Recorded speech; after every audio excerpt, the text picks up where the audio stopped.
We still can. Give it up for Mr. Freddie, y'all.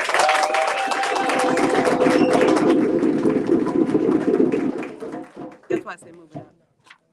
Peace and blessings, everyone. Peace and blessings. I am Ipasugi Mobada El Fayegi, one of the drummers of the Dock Bookshop, but since I'm a little bit late, I'll just go through the libation ceremony. And the way this works is, when we recognize our ancestors, we're actually recognizing a part of ourselves. How many in this room has a mother and a father? Okay. How many has grandparents?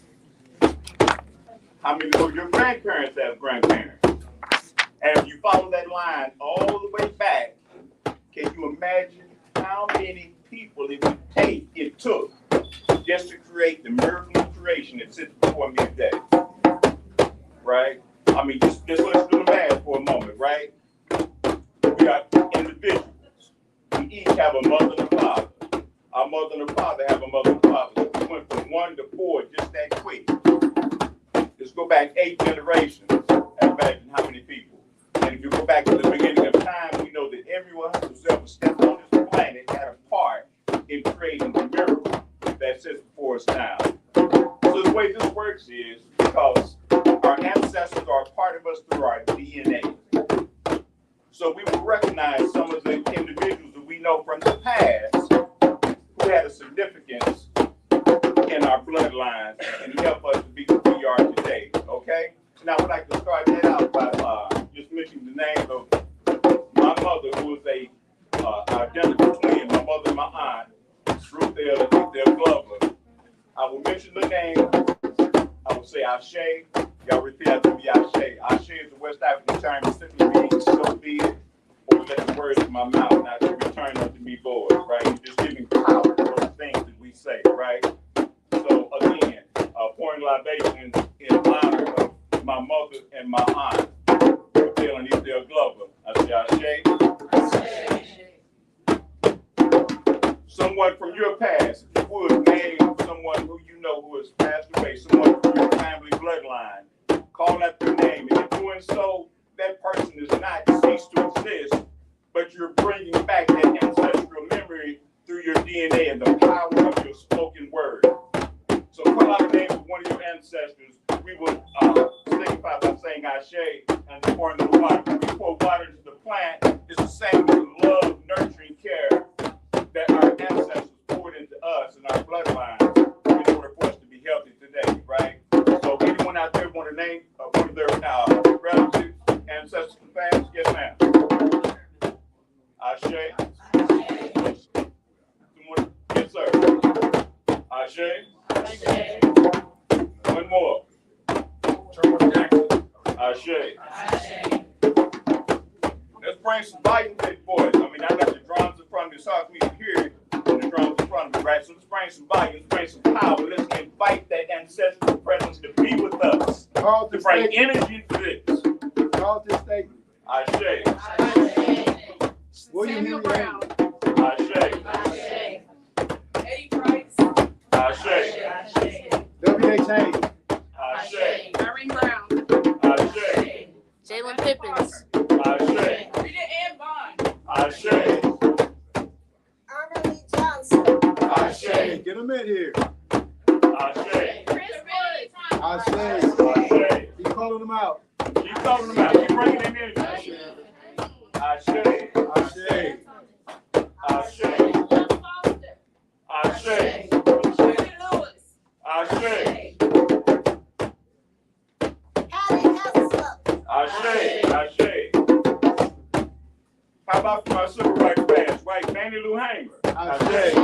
Patrice Lumumba. Patrice Lumumba. Martin Clyde Garvey. Martin Clyde Garvey. Malcolm X. Malcolm X. Maya Angelou. Harry Thomas. Harriet Tubman. Ashe. Ashe. Bring the power to the room. Come on, y'all. Frederick Douglass. Ashe. Medgar Evers. Ashe. Ashe. How about Martin Luther the King? Ashe. Bass Reeves. Bass Reeves. Ashe.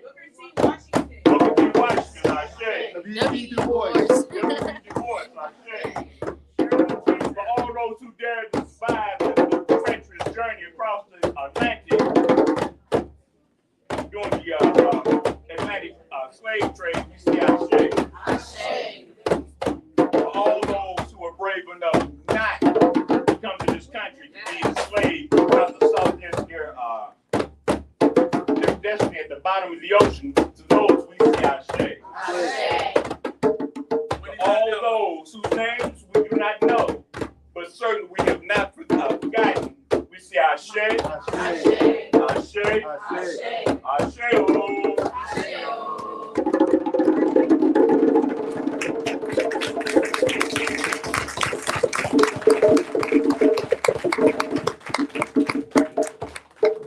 All right, thank you. And give it for the drummers as well. Y'all did a great job. Smooth poets. I've been asked to tell you 3 minutes for your time limit for your poems. I know y'all got that. That includes your introduction to the piece. All right, there it is right there. Oh, you ready for the poetry? Say yeah. Yeah. Where y'all think y'all from? Arlington?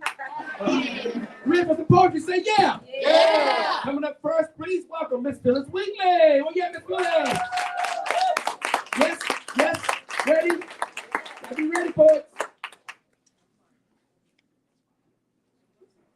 We're coming to the stage, y'all. Come to the stage. You know it.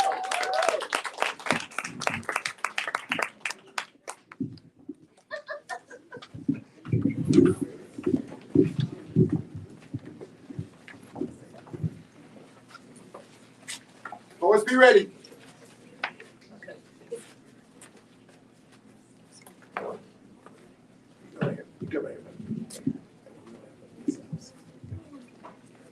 Hi, everybody. Hi. My name is Phyllis Whitley, and y'all can hear my accent. Anybody can guess where I'm from? New York. Who's the first one to say that? New York. She get a freebie. Remember that, you're gonna get a freebie. Okay, but why am I down here? Because everything is bigger in Texas. We got 3 minutes, folks. 3 minutes. So I am so thankful for the doc. I'm thankful for God. And I'm just going to quickly tell you my 3 things. I am a holistic relationship coach. And I deal with the body, mind, and soul to help you reach your promised land today. Why?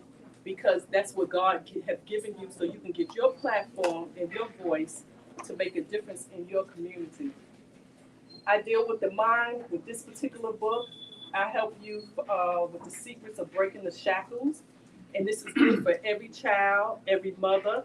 And this is about hurt that you went through and things that you can't say because the person was in authority.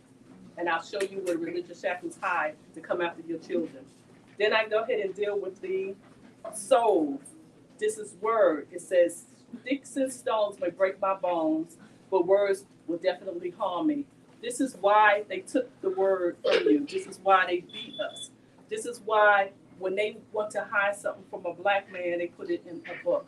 This right here is small, but you will definitely want to give this to every child and every mother.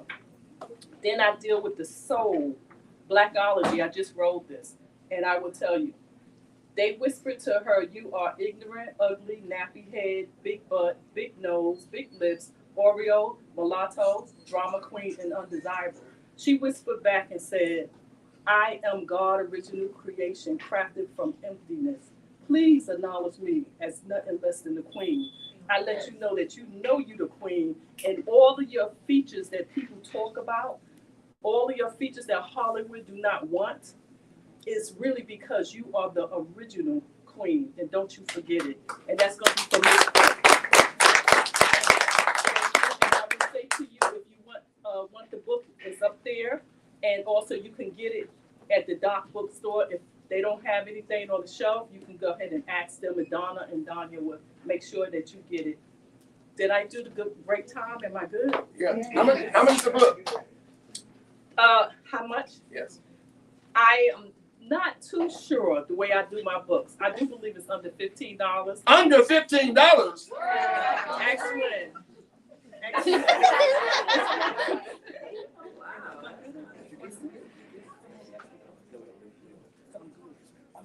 Thank you, everybody. Get the book, y'all. Phyllis Wheatley. Get it quickly. All right. And I do not like rushing people, which means segue to Tuesday night, our open mic, but we got plenty of time, okay? Right now, we got work to do. We want to keep it going, okay? Coming up next, I don't know if he's here or not. I want to make sure, Terry, you here? All right, Terry, you got. Let me hold on, Terry. I did do some research here, okay? All right. This brother here is charged with a commitment to showcase mentors, leaders, fathers, and father figures in our families and communities. City Man Cook was a success, y'all, and always has been. Please welcome the founder of City Man Cook. Give it up for the one and only Mr. Terry Allen. Give it up for Terry, everybody.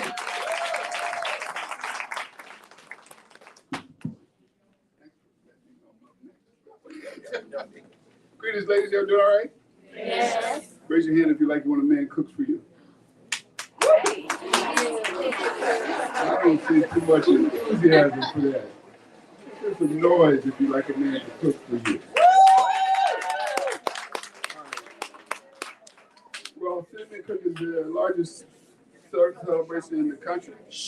And we also represent 1,300 black men in the North Texas area. We only have a commitment not only to change the lives of young black men who don't have fathers, but we are committed to spending $10,000 with black businesses every month. So we have put the Dock Bookshop on that map, and each one of the men in our group has to buy 2 books over the next 94 days. So we're putting our money where our mouth where our money is, and so we want to give a shout out to the Dock Bookshop for always bringing us to our right culture. Yeah. I'm going to be real brief because this is for our brother Epps, and this is one of the things that we do is we recognize the impact that people have across the country, and we have some gifts for them here at the thing. So thank you, and as a result of you all showing up and buying your book with a black-owned bookstore on Independent Book Day, your access to City Man Cook is totally free. You can eat all you want on that day. Okay.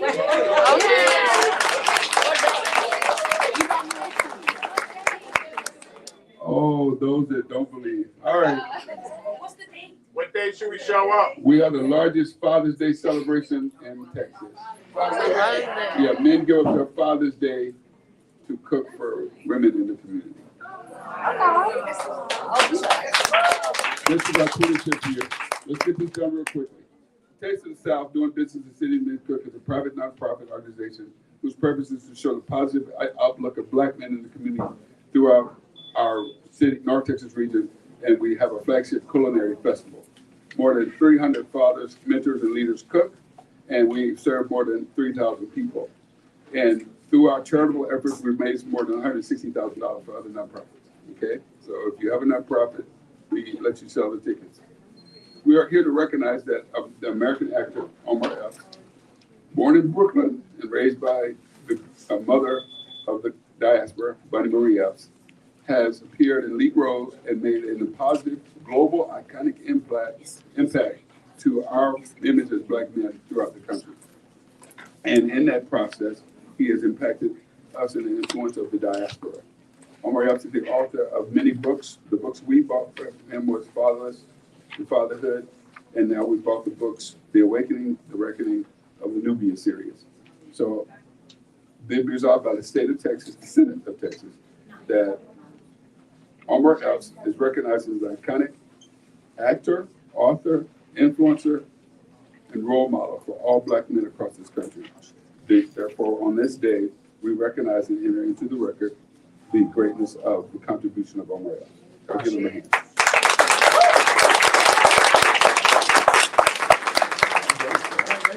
One more time for Terry. Give it to Terry, everybody. Y'all can hear me? I'm from East Texas, some kind of country. There it is right there. Don't call security. It's all right. All right. We're going to keep it going, y'all. I'm going to ask both Ebony and Nita to come on stage at the same time to make sure I get y'all in. Nita and Ebony, give it up for them, y'all. Come on, y'all.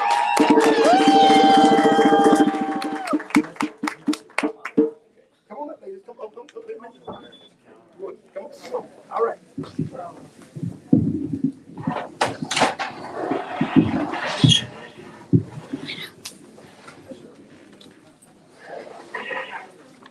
Greetings from Mississippi and from my mother who told hair stories. My mother, she told hair stories. See, she story told her way through the passages on my hair. My mother, she told hair stories, massaging and filling my head with that I can do anything brain matter.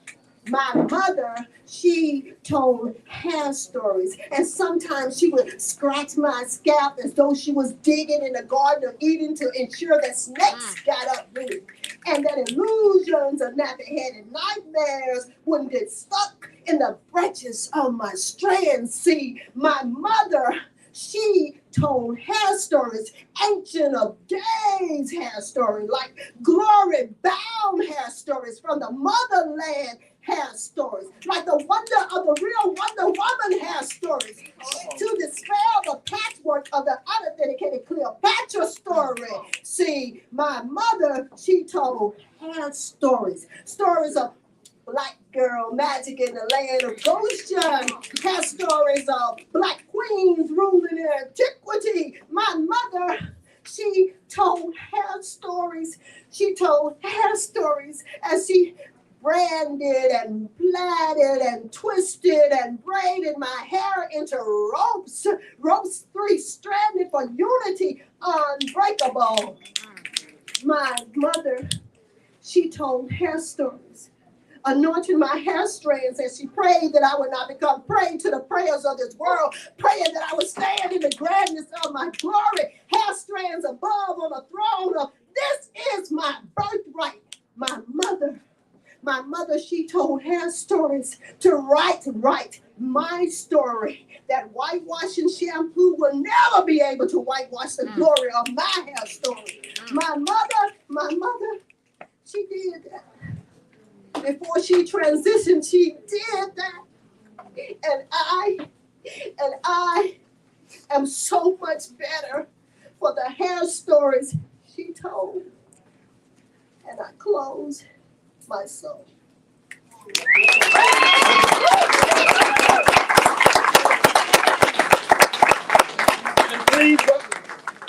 And please welcome to the mic, y'all. Also from the Gulf Coast, give it up for Ebony, the goddess, everybody.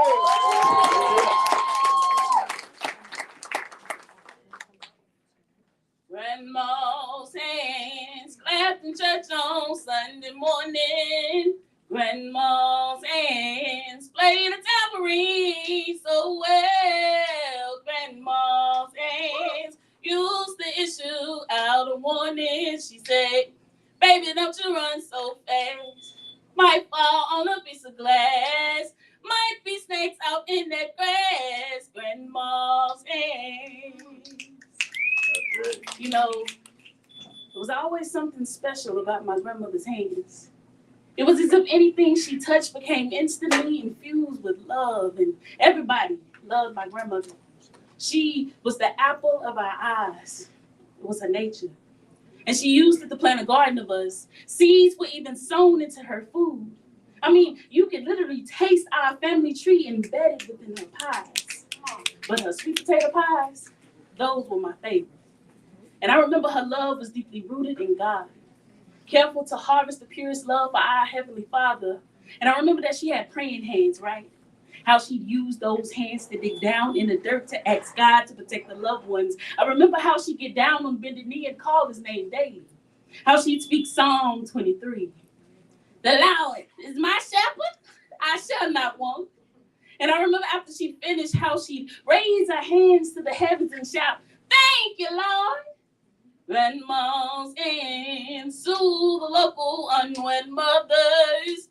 Grandma's hands used to ache sometimes and swell. Grandma's hands used to lift her face and tell her, she said, baby, Grandma understands that you really love that man. Put yourself in Jesus' hands, Grandma's hands. Those were the good old days. But Ma's gone on now. And somehow, every time I look down at my hands, I still see Ma's hands. But the same hands that prepared dinner every Sunday has now prepared the table before me in the presence of my enemies. For every inch of my body that's been graced by her hands have leaded me in the path of righteousness for his name's sake. Covered me as he restores my soul. Thou anoints my head with oil every night as her hands greased my scalp before bedtime. My cup runneth over from the faucet water that still hydrates my soul from Ma's peace cup. She is my bridge of love, safely leading me back to the hands of my Savior, my earthly connection to heaven's gates as He leading me beside still waters. Yea, though I walk through the valley of the shadow of death, I will fear no evil, for thou art with me. Thy rod and thy staff, they comfort me. For the layer of love she prayed for still resides within the soil of my soul. The mud's gone on now, and somehow God knew that of all the things she left behind, it would be her hands that I needed most to find my way back to Him, back to His hands, back to His love. Surely goodness and mercy shall follow me all the days of my life, and I shall dwell in the house of the Lord forever. Grandma's hands used to hand me a piece of candy. Grandma's hands picked me up each time I fell. Grandma's hands, boy, they really came in handy. She say, Patty, don't you want that boy? What you wanna spank him for? He didn't drop no apple core, but I don't have grandma anymore. When I get to heaven, I'll look for grandma's hand.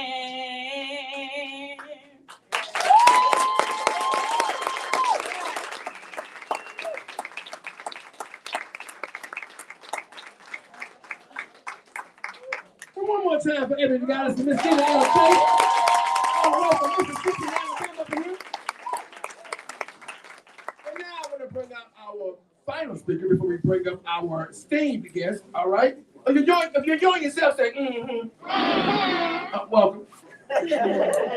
All right, here we go. All right. She is a certified social graces, etiquette, and image consultant based in the Dallas-Fort Worth area. A graduate of the Social Skills and Etiquette Mom School of Protocol, she has more than 25 years of experience, having initially been a competitor in pageants and competitions.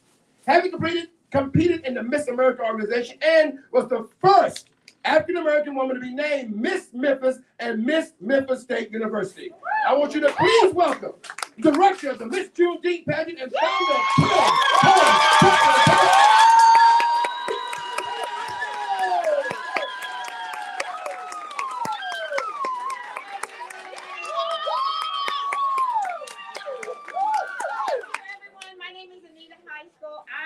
director of the Miss Juneteenth DFW pageant. I wanted to thank the Dock Bookshop for inviting myself as well as all of the contestants. Everybody, contestants, stand up. We also have our reigning Miss Juneteenth DFW, Raven Johnson. We want to thank the Dock Bookshop for inviting us out, and I want to invite you all to think about coming out and supporting us at our pageant, which is going to be June 1st at 6 p.m. at UTA in the Rosebud Theater. Tickets are on sale now. You can follow us on social media with Miss Juneteenth DFW. Please come out and support these young ladies. This is a scholarship pageant. It is not a beauty pageant. It is scholarship. These young women write essays. These young women have personal interviews. They have an on-stage interview. They compete in talent as well as evening gown. It's a sisterhood. They earn funds to go to college. We've been working since January. We do all kinds of enrichment programs. They learn how to present themselves. They learn how to dine properly. They learn how to walk and sit like young women and present themselves as such. So we want to thank you once again for having us out. June 1st, Miss Juneteenth DFW. Please look us up. Please come and support. We want to make sure that these young women get everything they can get because it is so important for our young Black women to know how to go out into society and be successful in whatever it is that they want to do. And with the Miss Juneteenth pageant, that's what we are striving for. So thank you so much. Thank you again.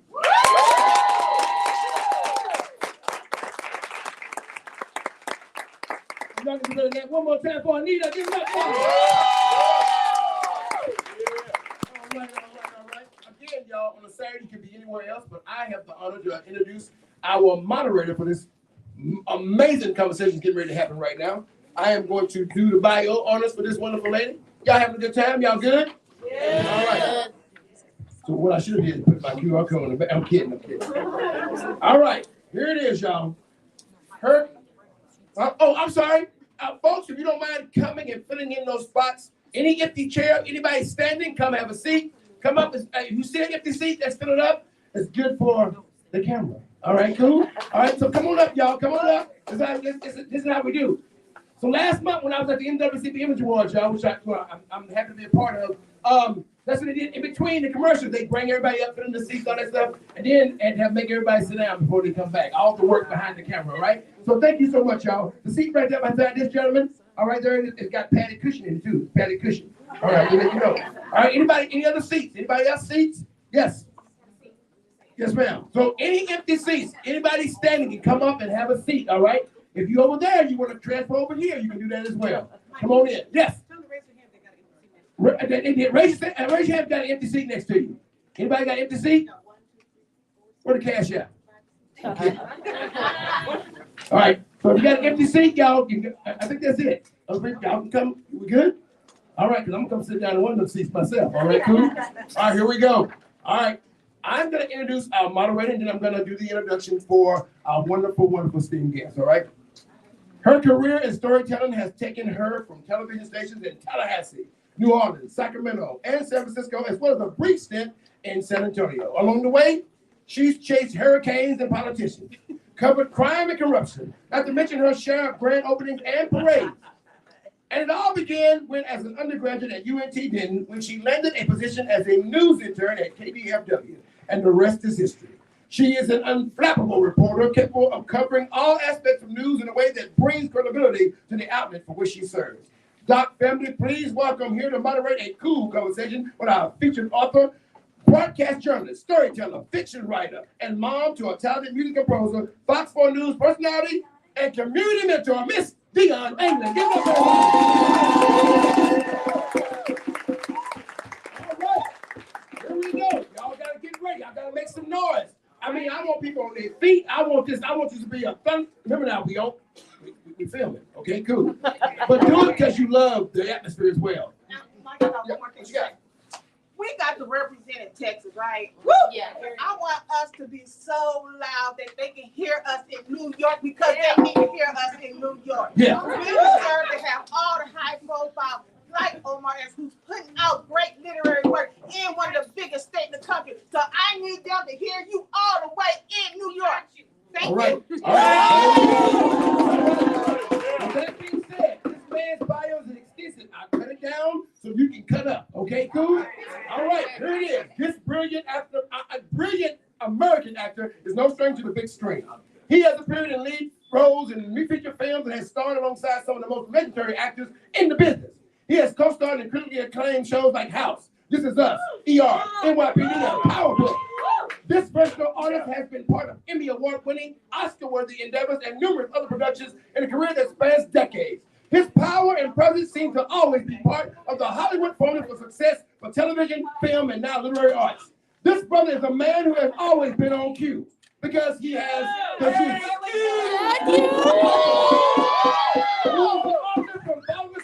Fatherhood and both novels in Nubia series. Get on your feet and put your hands together for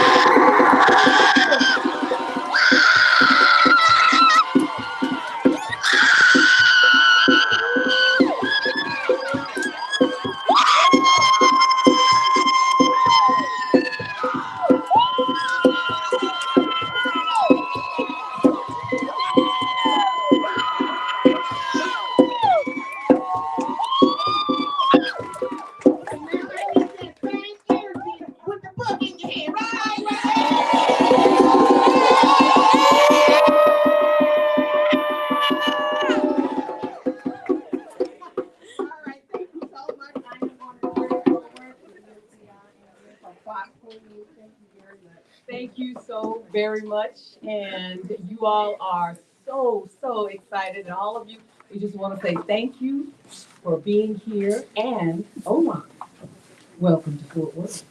Thank you. You know, not your first visit to Fort Worth, but we know that you could be anywhere in the country or in the world. So for that, for your presence here today, I would like to say thank you 100 times over for choosing to be here today at the Dock Bookshop in Fort Worth. Well, I think I speak for everybody. Cowboys gonna be better than the Texans.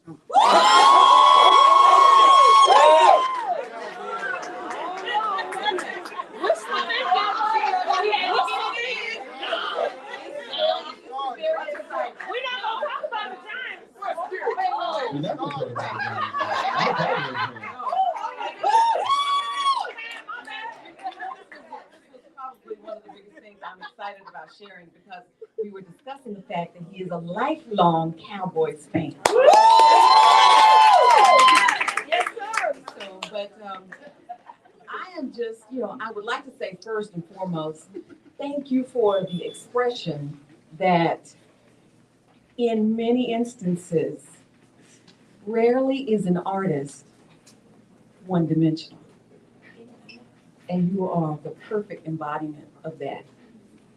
Author, and now, can we just give it up for this book series? The Awakening and the sequel, The Reckoning.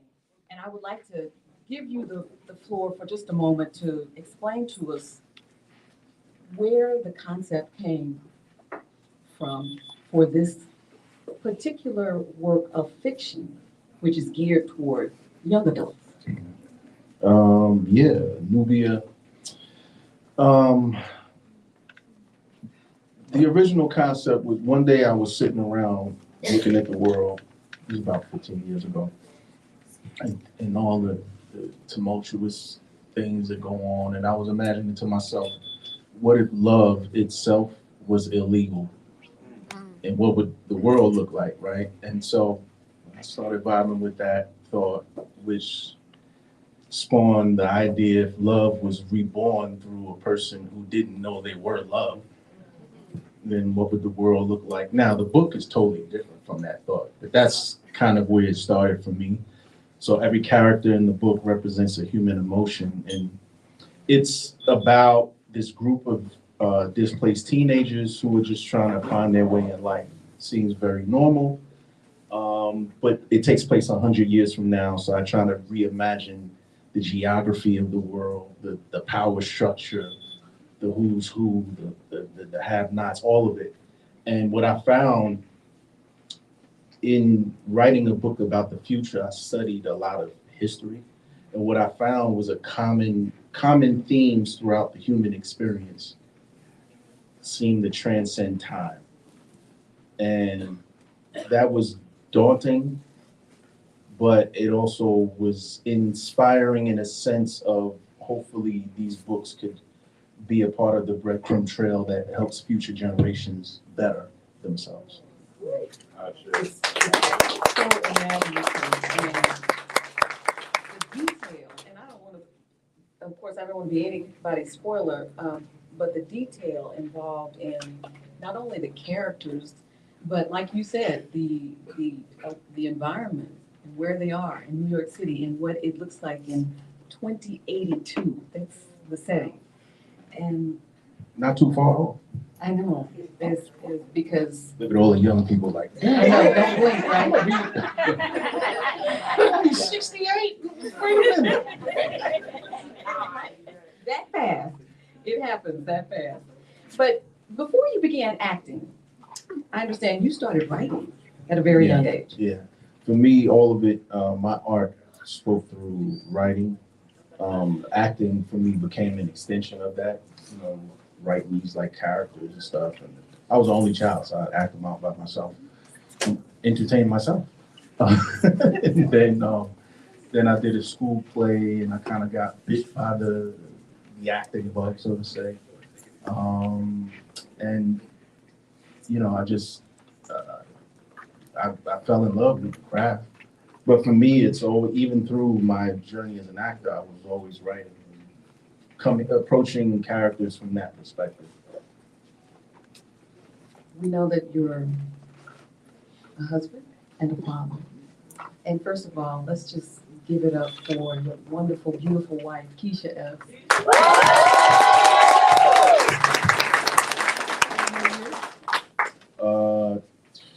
20, going on 20 years. Tell me what your children. She alright. She must not be here. She ain't here, that's why. I want to know what your children, now your youngest is 16? Yeah. Tell me what your children think and how did they impact your process? What they think of the book? That my son really, he dug it. Both my girls, they enjoyed it. And I mean, they influence some of my perspectives from the younger characters, because they're younger characters. So they influence that perspective. But I think people who are of a certain age, you can get what I'm saying, or maybe even younger people. Like you know how you can hear a song or smell something, you know, and it brings you back to a moment in time, like to that exact moment, and you can like feel the air, you know. A lot of my life is in that space, the way I interpret things. So I have a memory that's uncanny. So I'm saying all that to say a lot of these perspectives of questions and things that I had when I was a kid that I remember vividly, you know, because essentially I wrote a book I wish was around when I was a kid. You know what I mean? Like y'all got Black Panther. We ain't had that. You know what I'm saying? But, you know, in fairness, my Black Panther was do the right thing and things of that nature. Right. So that was a part of Nubia, the inception. And we also talked about getting young people to pick up books and to read Yeah. more and promoting that. That's important to you. That part. Yeah, I mean, listen, reading is how we ingest information. And I believe that imagination is the original algorithm. Come on. It's the human algorithm. All of the great advancements or innovations, it came from someone's imagination. You know what I'm saying? Not a machine that is not sentient, right? You can't predict human behavior, right? All of these things that I'm saying feed into imagination, feed into why literature is so important, feed into why music to us specifically as Black people is so important. It's not this we're hearing rhythms and that's how our history was passed on to us. You know what I'm saying? My grandmother, they had to sing the history to them because they couldn't read books. You know, it was illegal and things of that nature. So could you imagine, you know, you're like 100 years ago, let's just go that, you know, and someone is singing your family history to you, you have to remember that verbatim and you have to operate in that space in your brain. That's what, because you can't read it. So when you have the information in front of you, you know, reading ain't Googling, right? Because Google is curated. See, as a younger generation, y'all think, oh, it's information for everyone. Nah, it's not. You know what I mean? Because if you look hard enough for certain information, it's not there for a reason. So the books, and that's why I'm here, you know, physically here in this place, because what these women are doing here is so important. Yeah, that was a bad one. But it's so important because promoting reading, promoting the information is necessary, right? And we've been starved for information for so long. Now that we have it available to us, we look at everything visual. We get lazy. You see what I'm saying? We can't afford that. You got to think about 20, 30 years from now. How, like if you look, I'm not going off track, I'm staying on track. The fact that we live in a country where they want to take history out the books. First, they didn't give us a history. Then you had to go to college to pay to get the history. And that was regurgitated to you. You still had to go off grid to stores like this, get the real information from the real books, like, oh, okay, that's what really happened. Now they're gonna turn around and be like, yeah, none of that ever happened. Let's just start here. Could you imagine arguing with a kid who grew up under that in 20 years? It's not gonna be their fault because it wasn't in the books. So we gotta think, we gotta play chess. And literature for us is of supreme importance for younger generations to read. Yes. You know what I'm saying? Because it just fuels you and it fuels your imagination. Imagination is thinking of something that's not there. It doesn't exist. And a human being is sitting there like, you know what we really need? Q-tips. Y'all laughing. But with all of these electric cars and you can fly stuff to space and all, one of the most genius inventions ever in the history of man is the Q-tip. So simple. It does so many things, but somebody thought of it is the point that I'm making. It wasn't just cotton on a stick sitting around and they just mimicked that. Somebody had to, you know what I mean? So I think reading, I know, reading fuels all of that. So we have a responsibility. I think I hear you saying, to move our next generation forward, and it all starts with us. Exactly. You had an interesting story about why this particular audience, and you said it was about an author. You went to a festival? Yeah, I went to a book festival some years back, and I saw hundreds of kids running to this booth. And I was like, well, who they running to? There was a young adult sci-fi author. And you might have thought he was Drake or something. And I already had the idea of this, but that was the light bulb moment that I need to write it. Like I need to get it out of my head. And so that started me on this journey. Wow, well, we're so happy that you did. I can't help but wonder. Ringtones tell so much about a person. So throw that out there. I can't help but wonder if, while you were writing this, if you were thinking that we might see it on the big screen. Yeah, I mean, in successful thinking, absolutely. You know, I mean, that's part of the mission is to create images and likenesses that are for us, you know, and for the future generations to see depictions of themselves. Like, you know,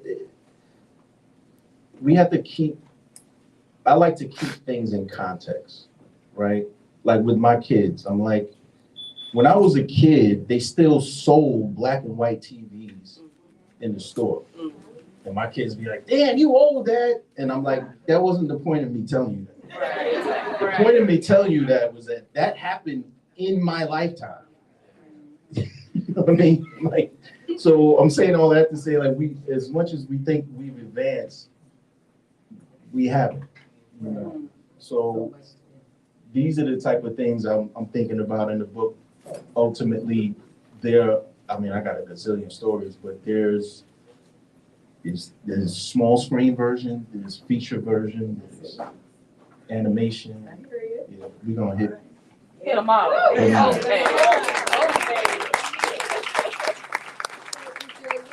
a bit of Omar in either of your characters? Yeah, there's a lot of bit of me in Uzochi and Lencho are the two main male characters who are cousins. And I think we all have duality too, but I think we all have multiple facets. So for me, I don't want to say the good and bad me, but the different perspectives. I see. Different perspectives on different issues. Different aspects. Yeah. Of their personalities and things like that. Yeah. I can see that. And let's see, from here, I would like to, and I know we have a most likely we have a lot of writers in the room. You have moved effortlessly. Not effortlessly. Well, seemingly. It has been a rough. And that's what I wanted to, that is what I would like for you to share a little bit about the process of writing. You have a wonderful co-writer. Yeah. But what advice do you have for writers who struggle with, is in this instance, trying to write fiction, trying to stay motivated, trying to not be their own, worst enemy in just putting pen to paper? Well, for writers, specifically, I would say laziness to me is a luxury. I don't have the luxury of being lazy, right? So that's first and foremost. There's never an excuse for if you're a true storyteller, you're a conduit. The story is telling itself, and you have to get out of the way, but you have to be disciplined enough to let it come out. That's one. Two, art is subjective. Come on. So what someone else thinks doesn't really matter. You know what I mean? But if you cook a meal, you cook it to be eaten by others, and you want them to enjoy the meal, right? So two things can be true at the same time. But the main thing is a supreme focus and a due diligence for like, if you're a newer writer, study the craft. Study what are your favorite books? What are some books that you didn't like and why? And break it down. It's like the story science of it is the simplest part, right? Beginning, middle, end, protagonist, antagonist, all those techie things, right? You sift through all of that information to get back to the essence, and the essence is that moment where you had the idea and you were exploring that world for an hour, and then the next day you're exploring that world. It's about getting that out. So, and you write to write. Like for me, I didn't want to write Nubia by myself because I've never written a book, fictional book before. I didn't know it was a young adult, sci-fi, Afrofuturist. I didn't know any of that. I just had an idea. And the publisher was like, oh, this is an Afrofuturistic, sci-fi, young adult, this thing in the box. Which is specific, right? Because I'm just creating. And my co-writer's like, you can't say that. And I'm like, why not? Because the reader is this age and blah, blah, blah, blah, blah, and all of these, the rules, right? And, but that's why I wanted to have a co-writer who was experienced, who was obviously talented, but could help me navigate through this new terrain together. So to budding writers, it might be that, work with someone. But the main thing is to sit down and write. You know what I mean? And when it makes sense to you, now if you're trying to publish, it's a product, right? So now it don't matter that it's a book. It could be t-shirts, it could be a plate of food, it could be sneakers. Now you're selling something, right? It happens to be literary. Like I wanted the book cover designs when I worked with the publisher, to your point, I'm thinking about film franchises, and I want the book cover to look like a movie poster. I don't want to sit there and read the Audible and me just sit there and read the book. I want to cast it like a movie. I want to hear the book like I'm hearing it's different voices and different. They were like, no, we haven't done that before. And I'm like, why not? Well, no, why not with this? Let's try something different, And they went with it. So it's just like, this is accomplishing anything is very hard to do. And success is relative. Success doesn't mean money. Success is achieving the thing, it's overcoming the thing. Whatever that is. You know what I'm saying? Obviously, if somebody's a drug addict, they got off of drugs. All right, cool. Guess what? There's some people waking up with a smile on their face. It's success. You know what I'm saying? Yeah, we all got to pay our bills. We all got to this. But you know what? Just treating someone kind. Hey, how you doing? How's your day going? Doing the simplest things. Those are all successes to me. You know what I'm saying? So I'm saying that to say once you're selling a thing, you have to take your feelings out of it, right? Because it's a product. It's not your baby. It's a product now. It's a baby in the daycare with other babies. You know what I'm saying? So you have to keep that in mind and not take the business part of it personally. But I will say this, keep that in mind, but it's all personal because we're living life. Your life is personal, right? So in the business setting, rules, operations, you know, but it's all the same thing at the end of the day. So you know how to have your head on at work, you know how you have your head on at home, so forth and so on. It's navigating that space. I hope that answered the question. It did, very much so.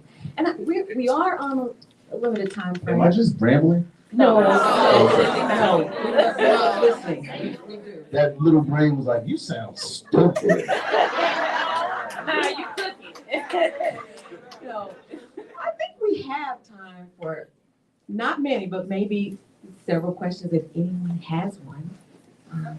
Can you stand?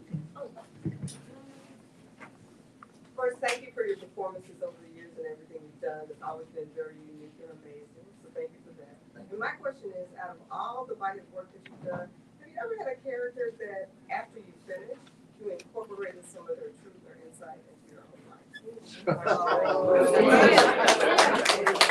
That's a great question. Thank you for the question. For me, I have a different process. Everyone has their own process. My cutoff valve is superior. I like to immerse myself 1,000% when I'm at work, and when I'm not at work, I like to immerse myself 1,000% in being me. Yeah. Because I learned that at a young age. You know, I did my first film when I was 17, so my mind was still developing. But I knew who I was, and I knew who I wasn't. I had a core foundation that I would never let this business define who I am as a person. So for me, I'm answering your question. When they call cut, it's over for me. You know, it doesn't. Now, in preparation, you know, you're taking yourself to other spaces. So I would actually have to ask my family that, like, when I'm preparing for something, does my attitude change around the house or so? You know, because I'm about to be in this space and You gotta take it on. yeah, you know, you're going down a, you know, I don't know, if I'm playing a character that did a double murder, I gotta justify why he did that to myself and make it make sense, so emotionally it makes sense to y'all. You know what I mean? Whether he wrong or right. But I don't know, if for 2 months I'm walking around the house aggy and I'm not aware of it. You know what I'm saying? I don't know. But that's my process. I hope that answers it. That was a great question. So out of everyone you work with, I'm sure there's someone you haven't worked with that you'd like to work with. So I want to know who you would like to work with in whatever capacity, whether it be writing, you know, your acting or whatever, and why? What would be the reason that you would want to work with them? I want to work with Denzel. Yeah. I told him that 2 years ago. I'm like, yo, you Jordan, I'm Kobe, son. Yeah. No, but I wanted to work with Denzel because he's just so dope to watch. I would love it. We call it the dance, like on set. Because I don't know if he knows, but I'm nice. So, and I want that duel. Like, I think we would do something explosive. Like father, son. Oh, I was thinking something more like Heat. Yeah.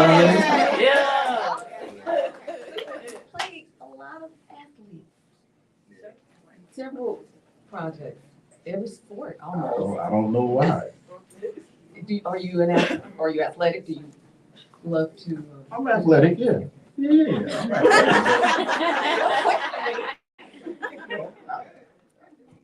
ran a little track in summer camp. Summer camp. I know, like, you know. But that's a part of the joy of acting is you just get to you know, I don't know, I might get a call when I leave here. Oh, and it's about a deep sea diver. And I'm like, yeah, I've never done that before. Yeah, but you're gonna train. Like, am I really gonna train? Like, yeah, you know, 2, 3, 4 months, 6 months. Some of these guys. That's fascinating. My training be like 2 weeks. Yo, you going to the pool down the block? I'm joking. Question over there. Okay, I was wondering how long did it take you to write the book, and what was your favorite part about writing it? Great question. Great question. The first book, The Awakening, took about 2 years.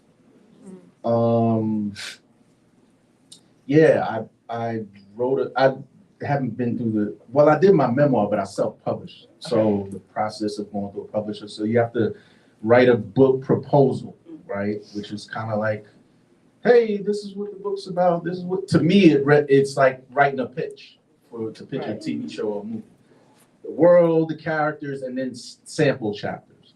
So I didn't know about the sample chapters. You know what I'm saying? I'm thinking like, they're gonna hear this idea and go crazy. And like, just go with it. They want to read some. So all of this is in the process of the 2 years. So then I wrote the sample chapters, get the deal, great. We're gonna write it, great. We started writing, but like the year before COVID and all that. So that took about 2 years. And You had a lot of time to write. I guess, I don't know. Is that a lot of time? Well, during COVID, I'm saying when we weren't. No, we wrote the second book during COVID. Oh, okay. No, that one was different because I didn't know when we were gonna do the second book. And they just called one day like, yeah, we need it by this date.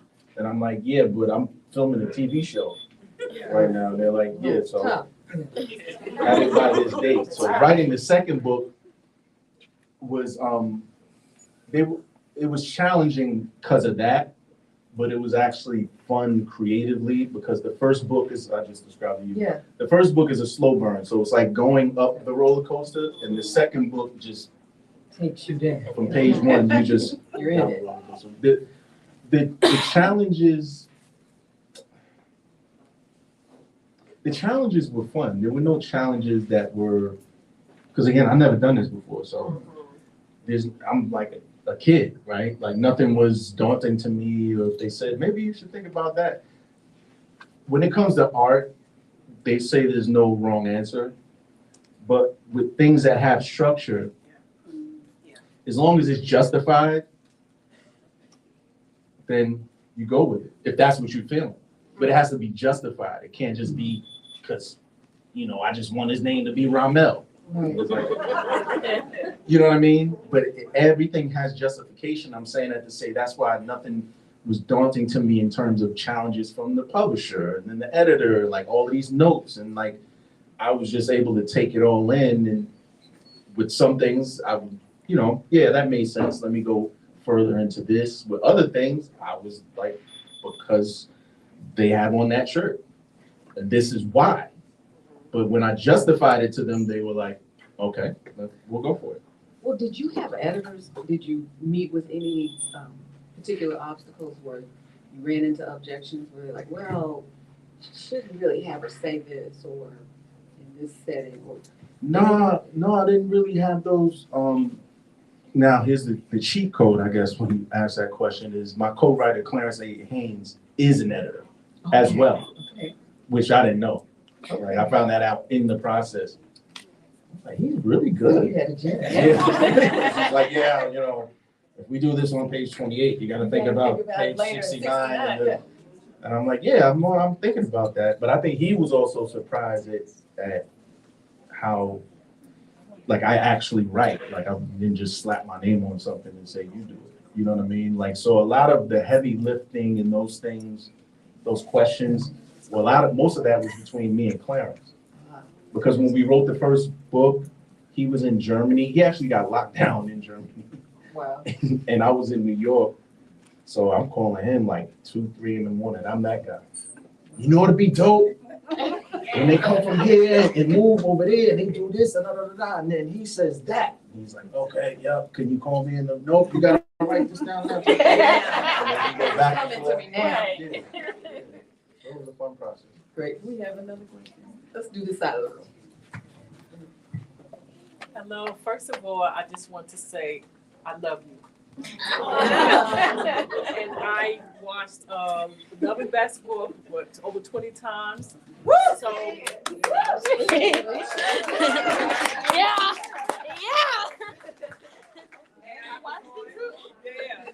I'm still gonna go home and watch it, especially after this. But I wanted to know, out of all the beautiful women that you worked with or even met in the entertainment business, how did you meet your wife, and did you know she was the one? Because usually people in your position just want to go ahead and continue to have their dessert, but you chose to have dinner. Could you tell me if you share? I love black women.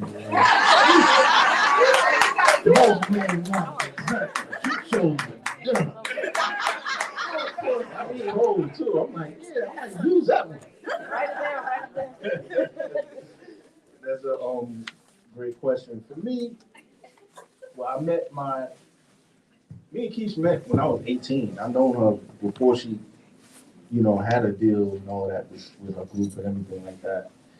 And we always knew there was something mysterious about the energy between me and her. And but when we talk about it now, we're just thankful of our journey because we met so young. We were friends for a long time, and then came around, and you know what I mean. We dated for a little bit when we were younger, but we kind of I was actually more uncomfortable with it because I really adored our friendship. Like what we had, I didn't want to mess that up. And I'm young, and she's young, and I'm like, this is all new to me, so I'm about to go have some dessert.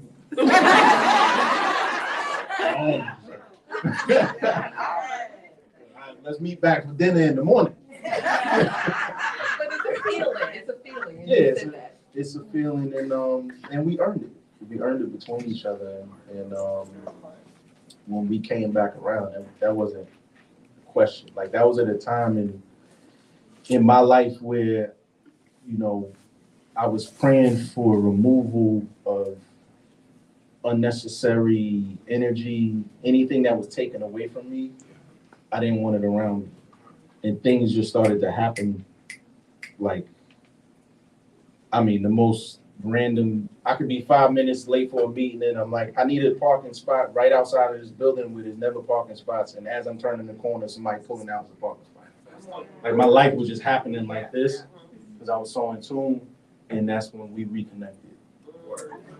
So it made all the sense. Poetry was written. Middle of the room. Mr. Epps, first I want to say thank you for trusting yourself. Your contribution to hip hop and the culture. I've been rocking with you since Juice. Okay. I haven't read your book yet. I'm not going to front, but I wanted to come meet you. I bought the first book. I'm gonna keep it real. Looking at the cover and the artwork, I'm just curious. Since you took a chance on yourself to write a book, are you going to challenge yourself and maybe direct your own movie, or would you holler at Ryan since he did a great job with Black Panther? Or are you trying to stray away from that? Or how much of your book are you want to keep? Because we know that when the book gets converted to the movie, a lot get lost in the transition. Right. That's a great question, and thank you. For everything related with the book, I'm not I gotta do it all type of, you know what I mean? I'm more of who's the best for the job, you know what I mean? And who are the best collaborators that are gonna come together and hopefully do something. Hey, who's gonna say no to Ryan Coogler? But I would imagine because he did Black Panther, maybe this is not something, I don't know, who knows? But I'm open. I just wanted to, when that time comes, for it to come to fruition halfway the way that it looks in my head, and I'll be satisfied. Two more, that's it. Two. Okay, I love you so much. Like, oh my god, oh, like I'm fangirling over here or something like that. But I have like, so throughout this whole challenge, what was your mental health between the whole thing, and like, how did you convert that into your book? Because I know that you could have challenges, but instead of like just pushing them to the side, you could also put them into the book to make us as teenagers and young ones like feel it even more. 16. 16. That was an amazing question. First of all. And really profound. Okay.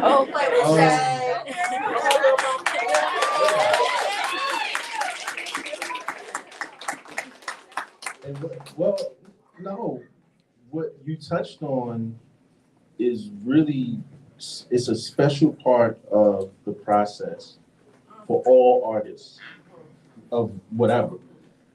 And it's taking, how are you able to channel, right, something that you're dealing with currently and use it in a positive way with what you're currently doing, right? So this art form of writing, there are things that I've held on to emotionally for years since I was a kid that I got to release through this character saying that in this moment, right? So what you're touching on, I really want you to hold on to that, because that's a power that is within us no matter what we do. It's how do we take from tribulation and make the path smooth, right? Because the universe, it's working with you, right? And things happen, but when you're truly in tune, like what you just said, lets me know that perspective, you're in tune with it, with a deeper frequency. So that's why I'm giving you this answer back. But that secret sauce right there, it will never lead you wrong, right? And it's always available to us. And it's so important because as an artist, it's almost like a cheat code because we get that expression. But there's so many people who haven't found the art in themselves. When I say art, I'm not just talking about singing, dancing, but you ever get under a car and dismantle an engine? There's an art to that. You know what I mean? If somebody's a CPA, there's an art to dealing with numbers and stuff like that. It's foreign to me. It's an art to cooking. It's an art. You know what I mean? So that's what I mean, the art in everything, you know? But, you know, to answer your question, yeah, I was able to do a lot of that. A lot of it was catharsis for me. And also asking questions to leave the readers with, right? That was a big part of that as well. Writing can be healed. Yeah. We got one question right here, and we gotta close out with questions, because we gotta have the book signing part with the owner of the bookstore, okay? So one question right here, then the owner's gonna close out. Sorry. Okay, just thank you for being here. And my question was, I know that you mentioned that you were, when you were younger and they were still having the black and white TVs and stuff, and how we're not far from that. I wanted to know if you had any pushback being an African American in those big spaces, those big acting spaces, because I know not a lot of people talk about it, so I wanted to know your experience as African American in those big production industries. Great question.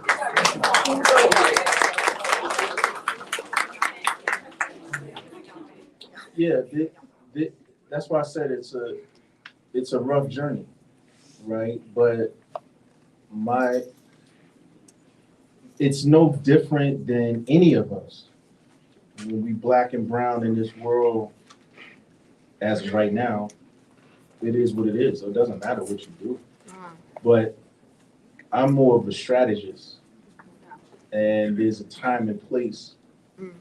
And It's like out in my industry, they have there's the Tyler Perry crowd, there's the Spike Lee crowd. My thing is, well, we can all sit at the same table if we can walk and chew gum at the same time. You know what I mean? There's space for all of us, but we have to continue to fight, right?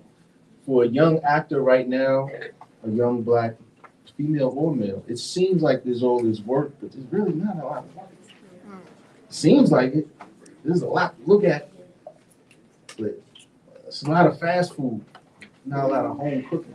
You follow me? But there is opportunity. It just might not be where some people think it is. So this is why the fight has to continue. And we have to take our egos out of the fight. So you may want to be an actress, but you might be a great writer. Or you might want to be a writer, but you're a great director. You might want to be a great director, but you're great with the camera, or you're great with lights. Or, you know what, girl, you need to take this makeup thing serious. So we have to get out of our own way, and we have to work together. You know what I'm saying? So for every me you see in front of the camera is how many black cameramen are there, or wardrobe people, or hair and makeup, or script supervisors, or executive producers, or all these other the business affairs department. Like, there's all these other components to this business that the face that you see can't be the win. You know what I mean? The win has to be us manufacturing and distributing our own to our own. You know what I mean? Is there anything that you would like to share with us that has not been asked? I'm very glad to be here. Who wants to come back? We have a question for this gentleman, then we close it out with the owner of the bookshop. Okay. My name is Theo Speeds. I just want to say thank you, brother. I want to give you your flowers while you're here so you can still smell them.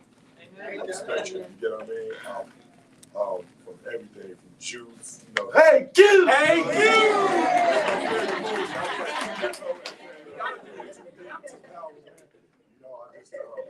commend you for everything. And just to see you make the transition into this field, it's a beautiful thing to see. It's another inspiring thing that somebody can pick up. So I want to thank you for that. My question is just simple, man. What would be like a piece of advice for somebody who is trying to pursue their purpose in life? You get what I'm saying? No matter how old, how young, what race, you know, because my eyes, I believe that it's never too late to pursue your purpose. You know what I mean? So what piece of advice would you give? Well, thank you. First and foremost, that's a great question. I think that every day we're pursuing our purpose in life. My kids are 16, 19, and 24. And I tell them, really try to find what makes you happy. What will you do for free? And then try to build your life around that. Right? And that's a heavy thought, the question you just asked. Because again, for me, it takes me back to what I was saying about success, right? It's not what you, social media, these things are highlight reels. It seems like most of our purpose is we just gotta pay the bills. We just gotta pay the bills. Like, we wasn't born to work until we get old and then retire and then that's it. That's not what we're here to do. You know what I mean? So in terms of like advice to finding your purpose, it's your duty. It's not so much advice, it's a part of your responsibility of being alive is to find your purpose. And your purpose has to fulfill you you'll know it because you won't be able to express it. You'll only be able to express it through your actions. You know what I'm saying? So I would just, in closing, I would just say, you know, that every day that we're still here is opportunity. Yeah. We start with the small things, we deal with the big things. Life happens, we gotta deal, but try to center yourself. When you talk about purpose, you have to be fearless in that. And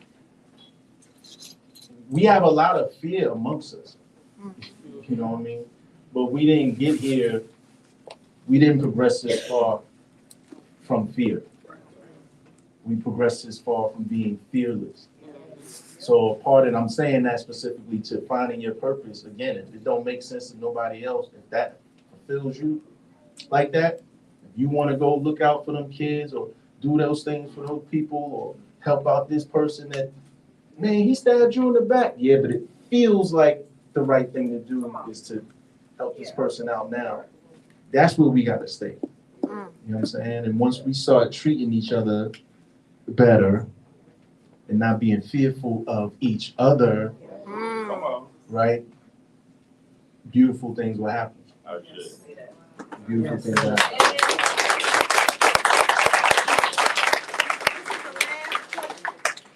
And thank you, Omar Epps, for being here at the Dock Bookshop. Today is Independent Bookstore Day. Yeah. And we're just so thankful that you have chosen to be in an independent bookstore on Independent Bookstore Day.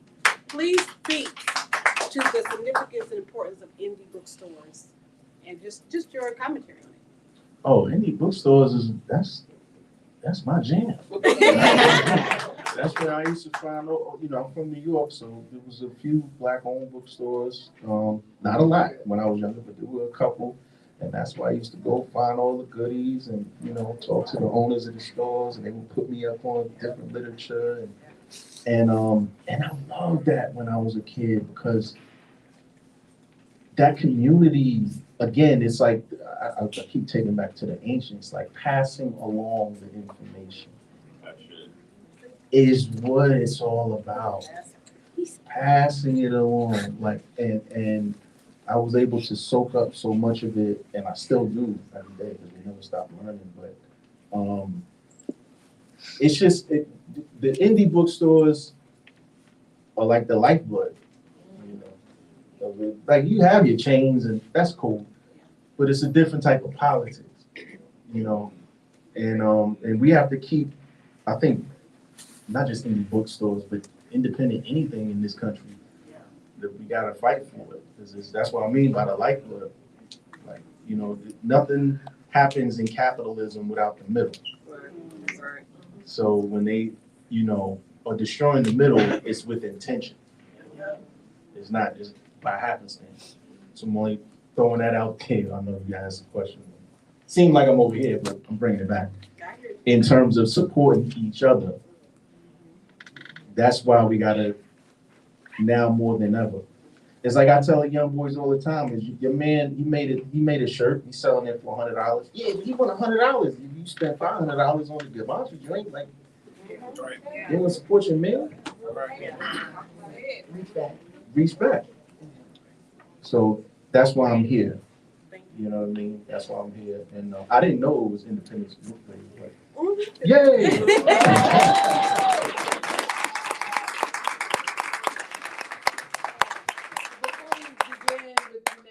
We just want to, let's just give a thunderous round of applause.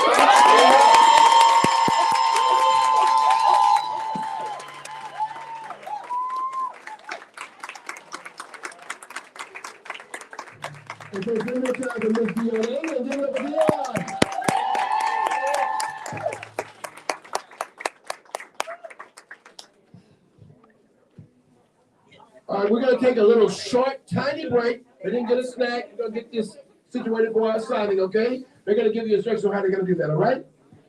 Okay, for the book signing, drummers, if you want to come get your drums, are you gonna drum outside or what you about to do? Drum? Huh? Okay, so we're going to be organized about our book signing. So we're going to start with our young Juneteenth Have a seat, everybody. Everybody can have a seat. Have a seat. We got a group here. Where is she in there? Okay. So this is the group we're gonna start with, the Juneteenth ladies. Y'all stand. This is the black t-shirt to go. And y'all make y'all way over. You go, y'all. Right here. Okay, now I want you all.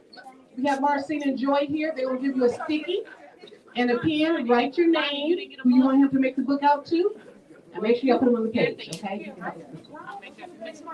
Okay, y'all get in line. Form the line. We're gonna go back this way. Get in line. Just Anita, we're gonna start with the girls first. We're gonna get them in a line. Ladies, get in the line. Get in line. Okay, get in line. It goes Danya.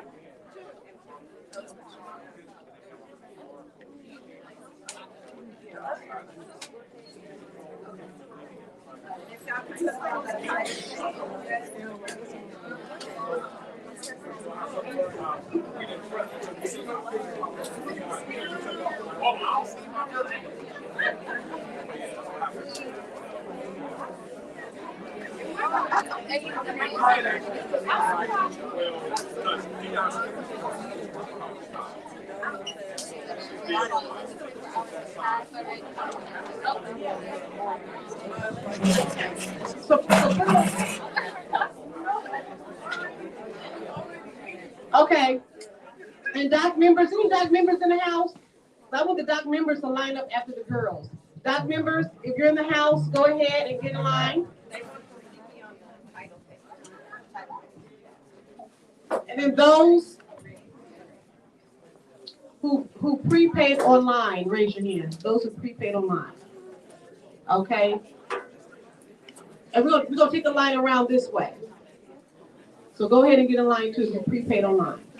We're gonna keep it moving. And then everyone else just hold on for a minute till the line goes down. Huh? If you're prepaid online, just go ahead and get in line, and y'all should be coming on this side now.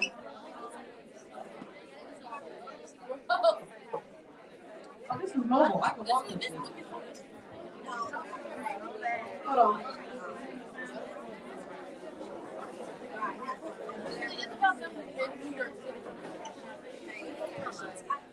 Okay, those who prepaid, come on.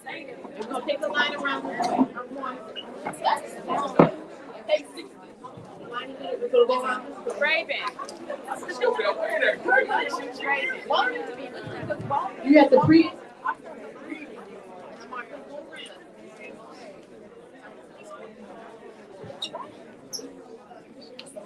The line. Where's Brooklyn? Not starting yet. Who's behind her? Come on. Come on. I can say.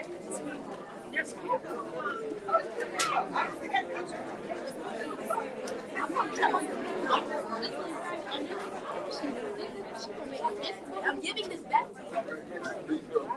I'm giving it back to you.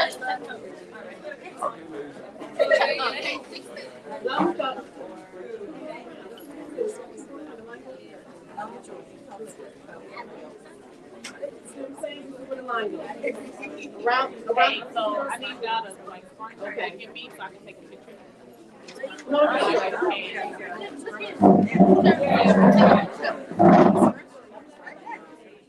Okay. Yeah. So I don't. Okay. All right. So if you still need to get your book signed and get in line, come forward. We're in the back here. If you have not purchased a book, you can purchase a book at the front counter.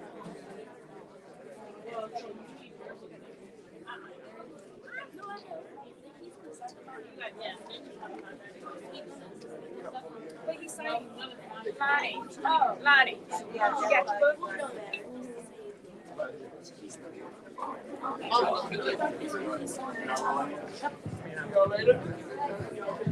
Lonnie. I'm trying to take a picture of all y'all. I need everybody to look this way.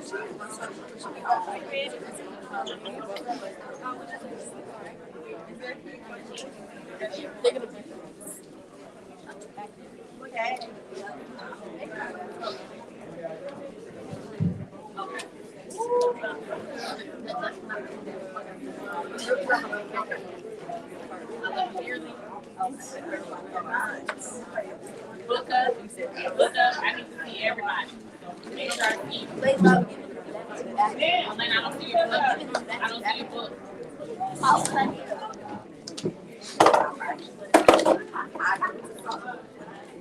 Y'all look right here. 1, 2, 3. 1, 2, 3. That was so pretty.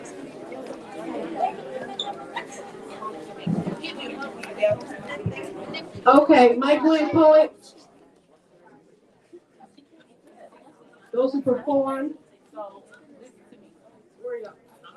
Okay. Okay.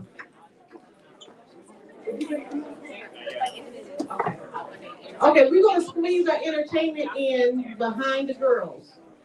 So let our entertainment go in.